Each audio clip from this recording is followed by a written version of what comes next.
성부와 성자와 성령의 이름으로 아멘. 사순제 4주간 월요일 독서 기도 제1독서 레위기에 의한 독서 속죄의 날. 그 무렵 주께서 모세에게 하신 말씀은 이러하였다. 너는 너의 형 아론에게 죽지 않으려거든 보통 때는 성소 휘장 안쪽 법 궤 위에 있는 속죄판 앞으로 나가지 말라고 일러 주어라. 속죄판은 내가 구름 속에서 나타나는 자리이기 때문이다. 아론은 성소에 들어가려면 솥대 가운데서 황소 한 마리를 속죄 제물로 바쳐야 하고 수양 한 마리를 번제물로 바쳐야 한다. 그는 맨살에 모시 잠방이를 걸치고 모시로 만든 거룩한 속옷을 입어야 한다. 그리고 모시로 만든 관대를 띠고 모시로 만든 사모를 머리에 써야 한다. 이것이 거룩한 옷이다. 그는 목욕하고 나서 이 옷을 입어야 한다. 그리고 이스라엘 백성의 회중이 속죄 제물로 바치는 수렴소 2마리와 번제물로 바치는 수양 1마리를 받아야 한다. 아론은 자신을 위한 속죄 제물로 황소를 드려 자기의 죄와 자기 집안의 죄를 벗기는 예식을 올려야 한다. 그리고 수렴소 2마리를 끌어다가 만남의 장막 문간 주님 앞에 세워놓고 수렴소 2마리 가운데서 제비를 뽑아 1마리는 주님께 바치고 다른 1마리는 아자젤에게 보내야 한다.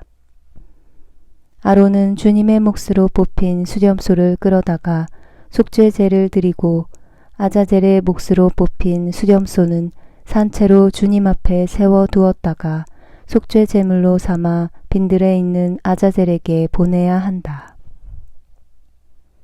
아론은 자신을 위한 속죄 제물로 황소를 끌어다가 자기와 자기 집안의 죄를 벗기는 예식을 다음과 같이 올려야 한다. 그는 먼저 속죄 제물이 될 황소를 죽인 다음 주님 앞 제단에서 숯불로 향로에 담고 향기 좋은 향가루를 2손으로 가득 떠가지고 휘장 안으로 들어가서 그 향을 주님 앞에서 숯불에 피우고 향기로 증거궤에 있는 속죄판을 가려야 한다. 그래야 죽지 아니할 것이다. 그리고 나서 황소의 피를 얼마쯤 가져다가 손가락에 찍어 속죄판 동쪽 위에 뿌리고 또 그 피를 손가락에 찍어 7번 속죄판 앞에 뿌려야 한다. 다음에 속죄 제물로 바치는 백성의 수렴소를 죽여 그 피를 휘장 안으로 가지고 들어가 황소 피를 뿌렸던 때와 같은 속으로 속죄판 위와 속죄판 앞에 뿌려야 한다. 이렇게 그는 이스라엘 백성이 잘못을 저질러 단 부정이나 지은 죄를 벗기는 예식을 올려 성소를 정하게 해야 한다. 이와 같이 그는 부정한 이들 가운데 있는 만남의 장막도 정해야 한다. 그가 성소에 들어가 예식을 올리고 나올 때까지 아무도 만남의 장막 안에 있어서는 안 된다. 이렇게 그는 자기와 자기 집안과 이스라엘 온 회중의 죄를 벗기는 예식을 올려야 한다. 그리고 나서 주님 앞에 있는 제단으로 나와 그 제단을 정하게 하는 예식을 올려야 한다. 먼저 그는 황소 피와 수렴소 피를 가져다가 제단 불들 위에 두루 바른다. 그리고 그 피를 손가락에 찍어 7번 제단에 뿌려야 한다. 이렇게 그는 이스라엘 백성의 부정을 벗겨 제단을 정하게 하고 거룩하게 해야 한다. 그는 성소와 만남의 장막과 제단을 정하게 하는 예식을 다 마치고는 살려둔 수렴소를 끌고 와야 한다. 아론은 그 살려둔 염소 머리 위에 2손을 얹고 이스라엘 백성이 저지른 온갖 잘못과 일부러 거역한 온갖 죄악을 고백하고는 그 모든 죄를 그 염소 머리에 씌우고 대기하고 있던 사람을 시켜 그 염소를 빈들로 내보내야 한다. 그 염소는 그들의 죄를 모두 지고 황무지로 나간다. 이렇게 염소를 빈들로 보낸 다음 아론은 만남의 장막으로 들어오는데 성소에 들어갈 때 입었던 옷을 벗어 거기에 놓아두고 거룩한 곳에서 목욕한 다음 그 옷을 다시 입고 나와 자기의 번제물과 백성의 번제물을 바쳐 자신과 백성의 죄를 벗겨야 한다. 그는 그 속죄 제물의 기름기를 제단에서 살라야 한다. 염소를 아자젤에게 보낸 사람도 옷을 빨아입고 목욕을 해야 한다.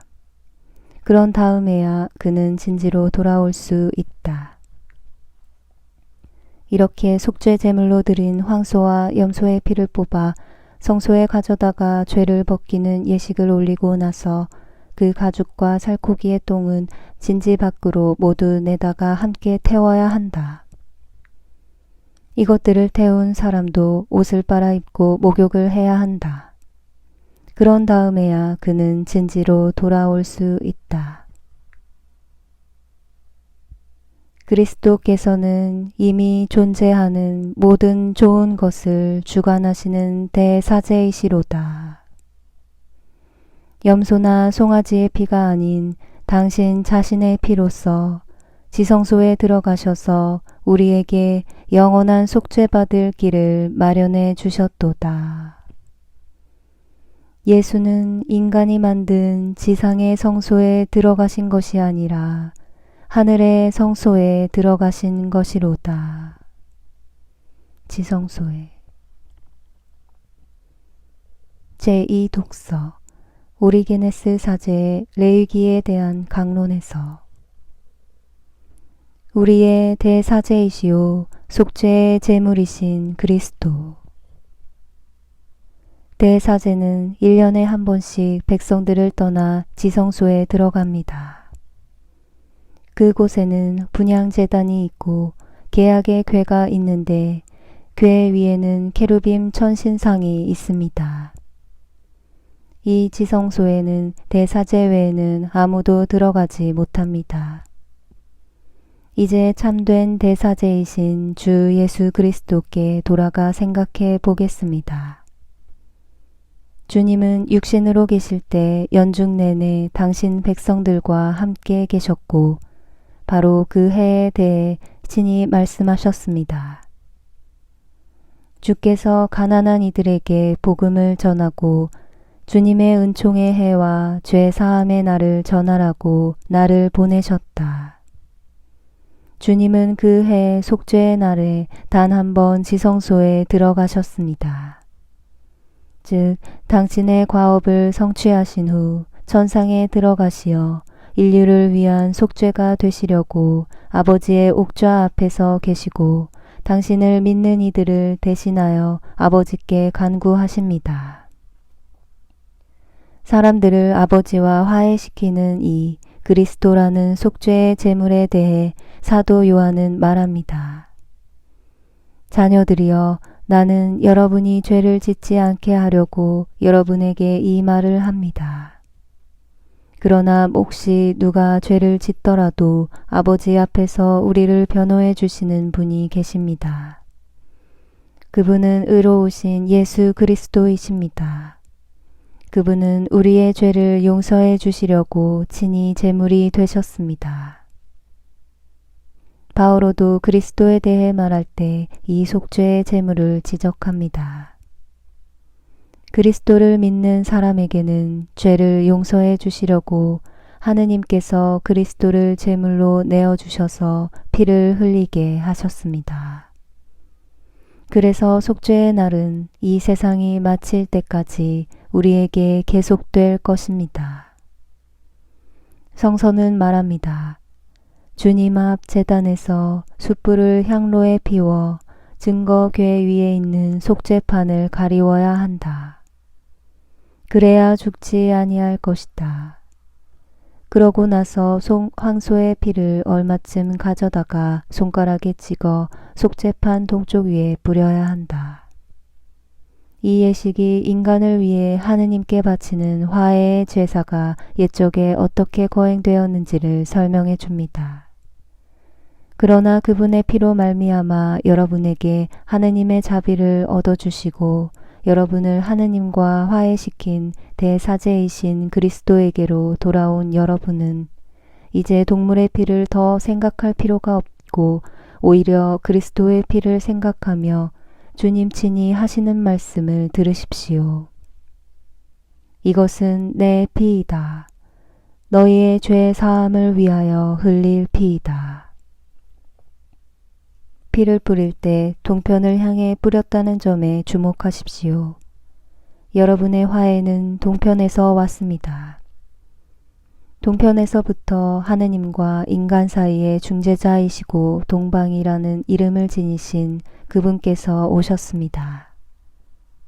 이 사실은 여러분을 위해 정의의 태양이 뜨고 또 빛이 언제나 밝아오는 동쪽을 계속 바라보기를 초대합니다. 그렇게 한다면 여러분이 결코 어둠 속을 거니지 않고 마지막 날이 여러분이 잠자코 있을 때 오지 않으며 또 밤이 여러분에게 몰래 기어 들어가지 않을 것입니다. 여러분은 언제나 지혜의 광채 속에서 거닐고 언제나 믿음의 대낮을 지니며 또 언제나 사랑과 평화의 빛을 얻을 것입니다. 예수께서는 흠없는 어린 양처럼 우리보다 앞서 그곳에 들어가셨도다.